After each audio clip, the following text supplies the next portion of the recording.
Hello, I'm Trev Jain, software engineer and technical designer, and in this video I'm going to show you how to make a game object in Echodream, which is my custom C++ engine. So in this video I'm going to be making this character from scratch. And here's some of what she can do. She can do other things, but this video is not about her. So first, actually, let me put a background in so you can see her better. So let's put her in a cave. Okay, now she's in a cave. And now I need to make a new game object, which is how we're going to build a second one of her. So now there's an empty game object in the middle of the screen, and let me open the editor windows I'm going to use here. I'll use the outliner and the inspector, and let me actually open up a docking station so I can dock the windows and keep this more organized. Okay, so first, let's see what she's got. So she's going to need a sprite. Let's give her a sprite so we can see her.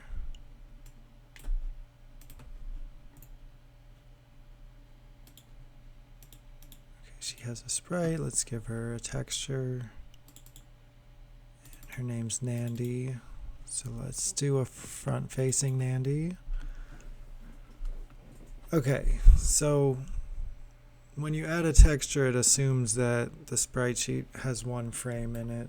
So we have to tell it it's actually 3 rows and 3 columns.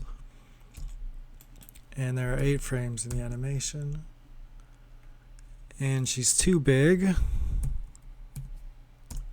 Okay, now she's the right size. But she still doesn't do anything. Oh, she's blinking. Okay, what else does Nandy need? Nandy needs a body. And canonically, Nandy weighs 623 kilograms. And then she has a collision type and a projectile response. So let's give our new object a body. Let's set her mass to 623, and she should be inelastic collisions. And she gets hurt by projectiles. She should probably destroy projectiles too.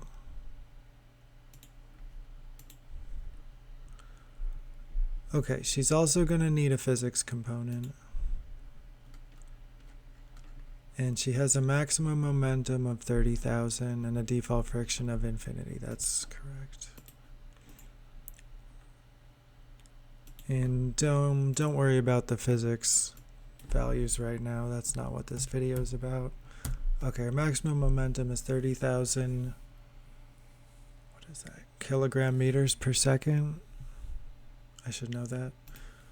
It's because she's so heavy. That's why she has such a high momentum. Okay, that all looks good.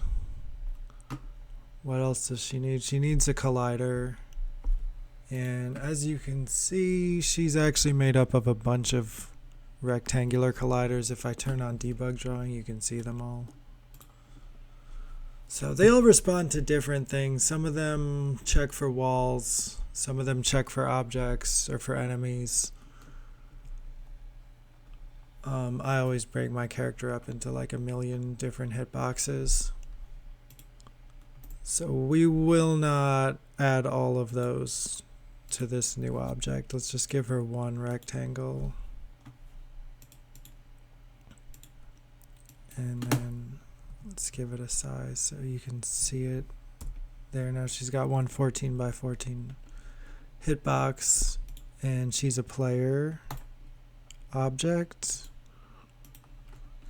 And let's give her a mask too. Let's say she interacts with enemies.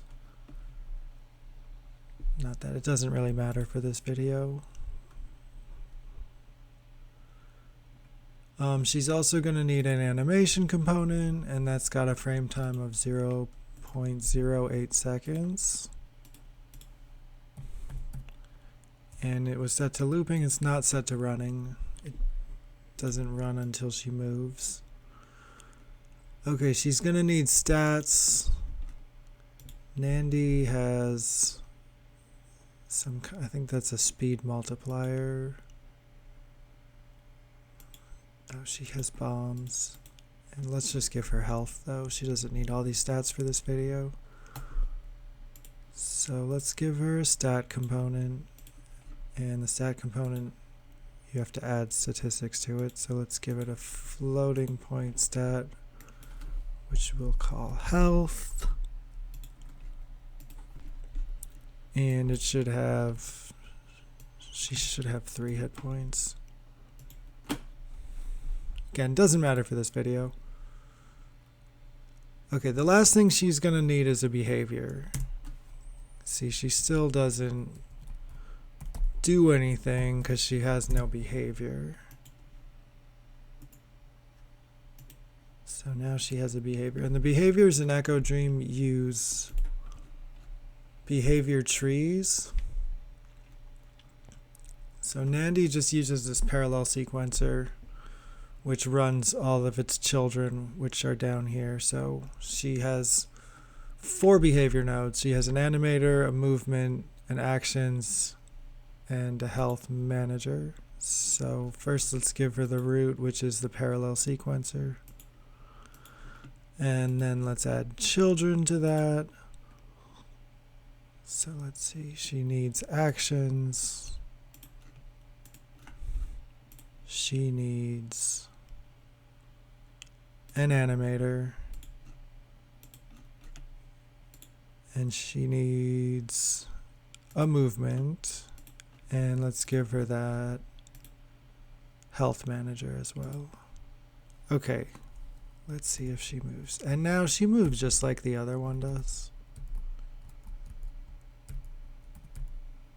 So let's also change her color so that we know which one is the original and which one is the clone.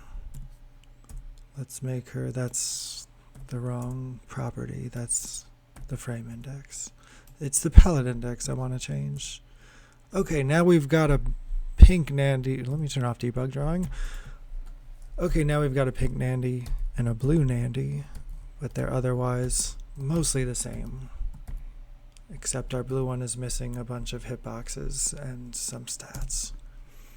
But otherwise, we have a working character from scratch. Now let's just save her so that we don't lose our work. And see, at one point I made a rave Nandi. I wonder if that still works. Let's call this Nandi clone. And there's a little message showing me that it's saved. So let's see if she should show up immediately. She does. And now I should be able to make another one of her. I could even zoom out and just make a whole bunch of them. Now they're everywhere. I think the frame rate's dropping. There's so many Nandis. So that's it. Pretty much. Sorry, I was me on the trackpad. That's how you make a game object. In Echodream, it's a lot like in Unity. You just sort of open up the inspector and add components to it and set the values, and you can pause and play at any time. So that's it. Let's save this scene just for fun. Let's not save the scene. It doesn't matter. All right. Well, thank you for watching, everybody.